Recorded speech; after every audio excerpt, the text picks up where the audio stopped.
Hello, I'm Mario Toneguzzi, and I'm taking care of business. Joining me today is Scott Crockatt, Vice President of Communications and External Affairs or External Relations, sorry, for the Business Council of Alberta. Thanks, Scott, for joining us today. Thanks so much for having me, Mario. Well, the council put out a new report today looking at what do Albertans want for their future. Big question. So what do they want? Well, Mario, this was a fascinating question to ask, and we took it to thousands of Albertans. We asked them in surveys, in focus groups, in one-on-one interviews. We even visited their communities in many cases. And if there was one big takeaway that really struck us, it's that there was actually a surprising amount of commonality in what Albertans said. You know, a lot is made of the divisions in our society these days, and some of those are very real. But actually, what we heard over and over again from Albertans was very similar sort of visions for what they'd like the province to look like 10 years from now.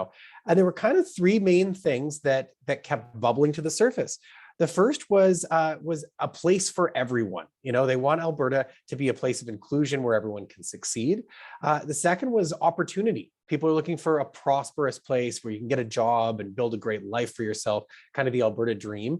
And the third is that Albertans really have the sense that they want us to be innovative and on the cutting edge and solving new problems and challenges. So, you know, I was really encouraged by that, and it really rang true for me as well.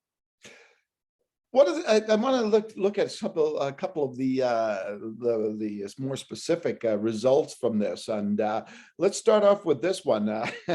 This is an interesting one. Only 39% of Albertans feel the province has a good reputation in Canada. You know, to be honest, Scott, I'm not surprised by that. You know, I wasn't terribly surprised by that either. You know, if I started with the great point that there's a lot more that brings us together than that divides us, this is clearly one of the challenges that's standing in our way is our sort of our reputation, our brand, what you might even call kind of our esprit de corps as Albertans is damaged. You know, Albertans themselves see themselves as a welcoming place, a place of opportunity for all, like I said, a place that's concerned about the environment. But when they look to other Canadians and how they're represented in the rest of the world, they're often not pleased with the way we're seen and what our brand is. And they'd like that to change. They think that other Canadians see us, you know, maybe as kind of backwards and tied only to old ideas, not particularly welcoming, not particularly concerned about climate change and the environment. And none of that's true. But, you know, perception can be reality, and Albertans are reacting to the reality that they feel like this is how others see us. And I think it's fair. You know, and I would assume, you know, that sentiment, you know, in terms of reputation is tougher, say, in Ontario and Quebec. And I'll just put my 2 cents in here, and just in full disclosure for everybody, you know, I was born and raised in Ottawa. You know, I lived there, you know, until I graduated from university. So I know that environment, but I've now lived out west since 1979. So, you know, I'm a Westerner now, so to speak. Absolutely. But I've always felt that is the biggest hurdle I think this province, in the 40 years that I've been out here, the biggest hurdle this province has had is that hurdle of its reputation and how it's viewed in the rest of Canada, particularly in central Canada.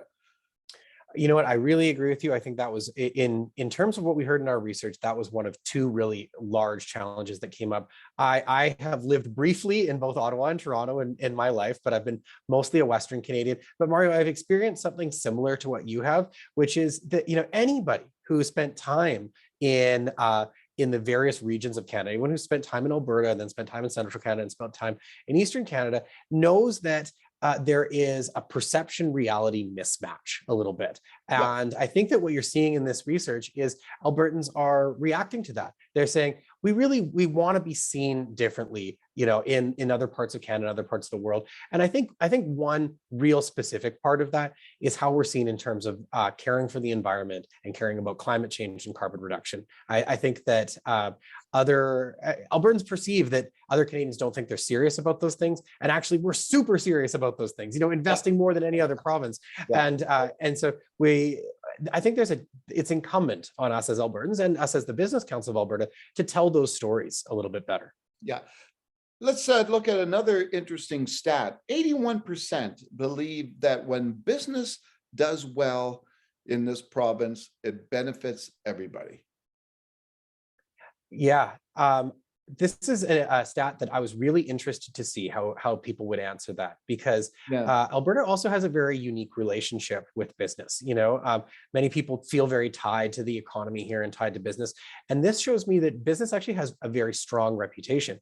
That number has come up a lot in recent years. We've asked that question in a variety of ways to Albertans for a number of years, and I can tell you, Mario, I've seen that number, as low as 49%, under 50% of Albertans Wow. agreeing with that at some point a few years ago.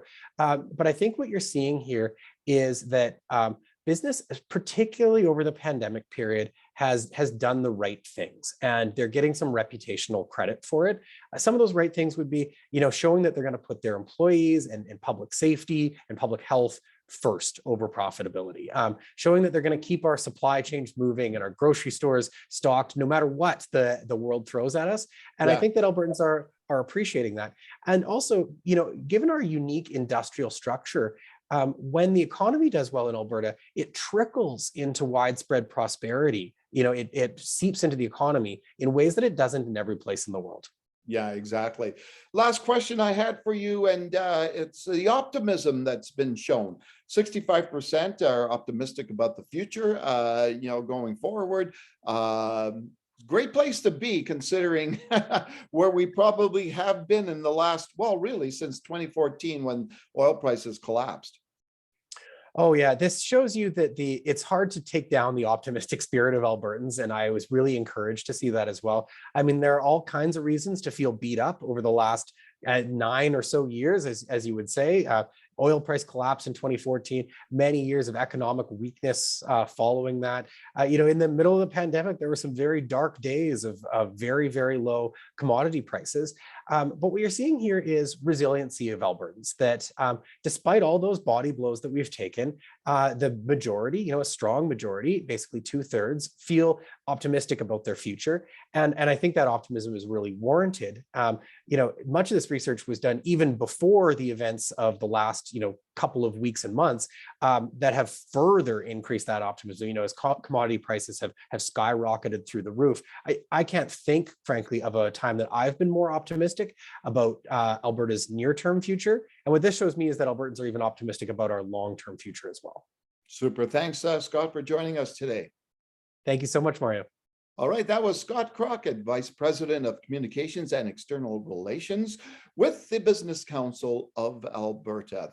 I'm Mario Toneguzzi. This has been Taking Care of Business. Thanks for joining us today.